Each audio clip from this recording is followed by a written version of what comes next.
Dongeng Unik Lala. Halo pecinta kejujuran, selamat datang di channel Unik Lala. Pecinta kejujuran, keadilan, dan kebenaran. Dan channel Unik Lala bukan untuk mereka-mereka para pembenci orang Jawa, para pembenci tokoh Gajah Mada, para pembenci penegak keadilan. Channel ini adalah untuk para kesatria-kesatria gagah, kesatria-kesatria pejuang Nusantara tercinta menika. Dan channel Unik Lala anti terhadap para pengecut, para tikus-tikus pembenci sifat kesatria, para tikus-tikus pengaku satrio piningit, karena para pengaku adalah tidak sopan dan tidak tahu malu. Saya utamakan kepada kelompok tanah pembenci Sang Mahapatih Gajah Mada, kalian sebaiknya nyah dari channel Unik, karena dipastikan yang berkomentar nyinyir itu adalah pengecut. Pada channel sebaik Unik Lala, mereka masih nyinyir dan berusaha menjatuhkan dan berkata mencari celah agar channel Unik ini tidak bisa ingin mematahkan semangat Unik Lala, dan kalian itu adalah para halu, karena itu tidak mungkin. Wahai pembenci dan pengecut mental tikus, para pembenci kebenaran dan para pembenci Patih Gajah Mada, kalian tikus, Oke, kembali lagi, selamat menyimak. Persiapkan diri Anda untuk mendengarkan dongeng unik, karena ini akan menggelegar dan pasti ditentang oleh para kadrun. Satrio piningit, satria yang berjiwa purba. Kenapa saya mengatakan begitu? Karena pemahaman para penghafal satu kitab mengatakan, mungkin dipahami oleh banyak pemaham kitab manusia pengenal tulisan, yang diketahui manusia pertama adalah Adam. Perlu diketahui, memang benar bahwa Adam adalah manusia pertama, tapi bukan pertama kali.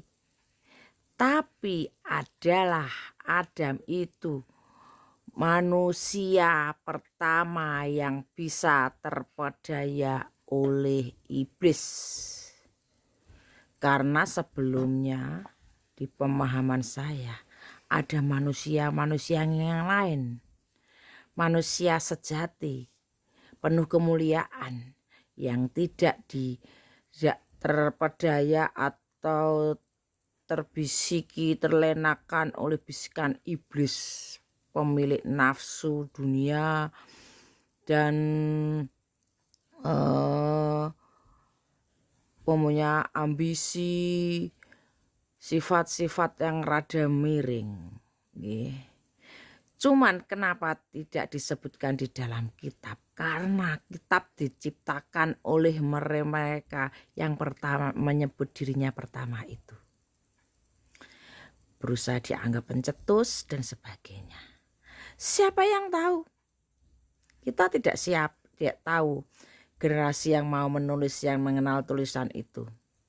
Karena yang lebih dulu manusia yang belum mengenal satu tulisan yang dipahami dan disekolahkan, mengenali suatu paham atau hafalan itu, karena iblis adalah rajanya kepandaian, rajanya ilmu. Jadi kemungkinan yang menulis itu adalah iblis. Makanya kalian yang hafal ayat-ayat, hafal suatu kitab, iblis juga hafal kan?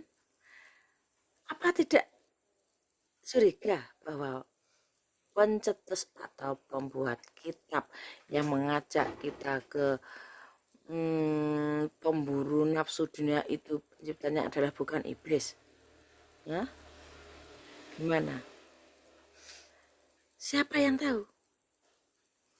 Kenapa kita disuruh menyembunyikan aib?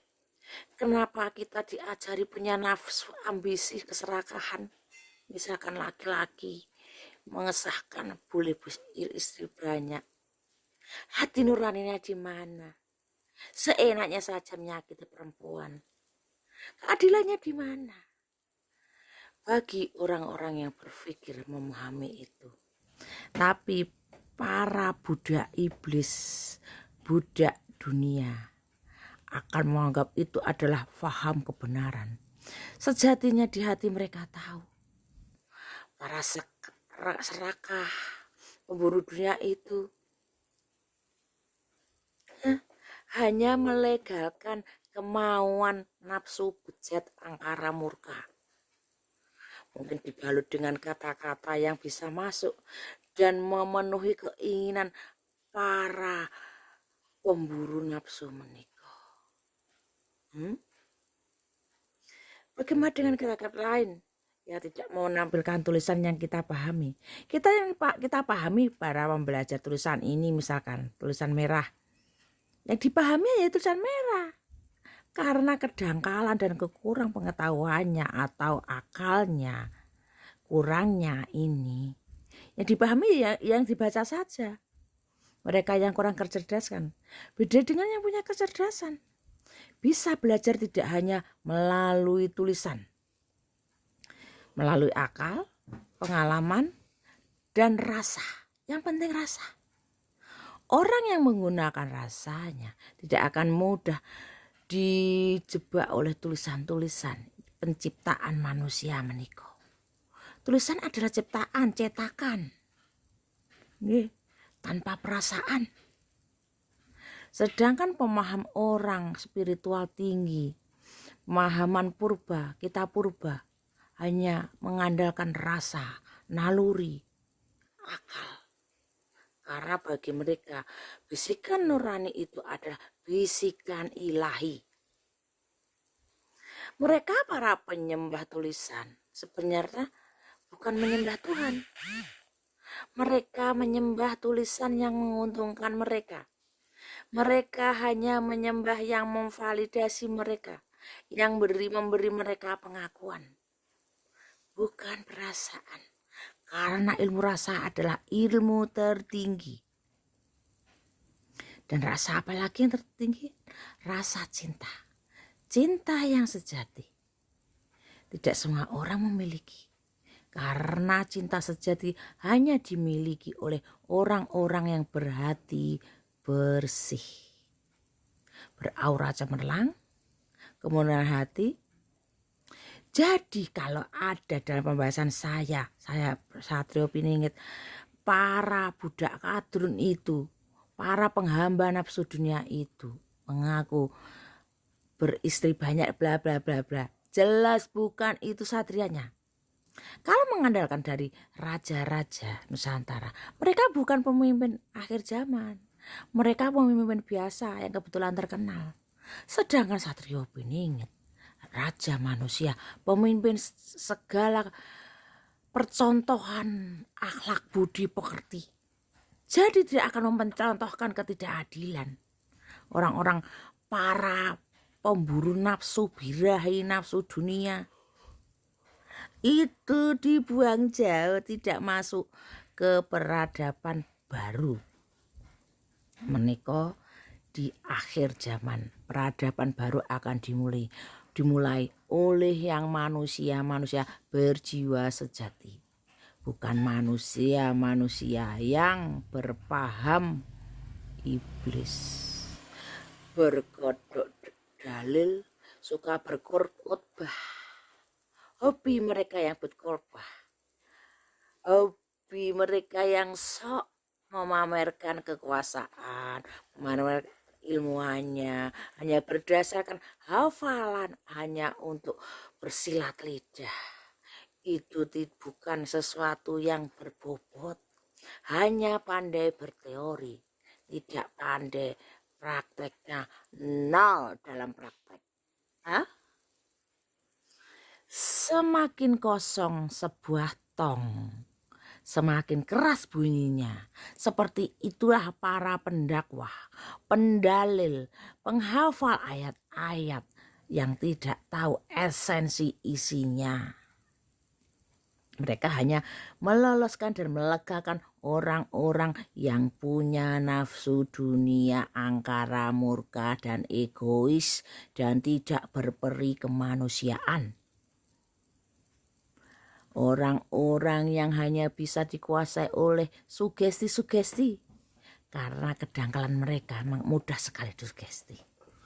Nggih, para pemaham yang sok-sok iri dengki suka, saya tahu betul Anda pura-pura baik mendekati orang karena ada maksudnya. Begitu cemburu Anda melihat kesejahteraan orang, kalian iri dengki, keluar lalu mengejut orang. Kalian yang sudah ditolak kemudian mencaci maki saya, itu sebab karena Anda itu sangat tidak layak. Oke? Para pembenci dan pemaham yang garing, makaten kemawon, Medaran Satrio winingit dengan budi pekerti purba. Rahayu.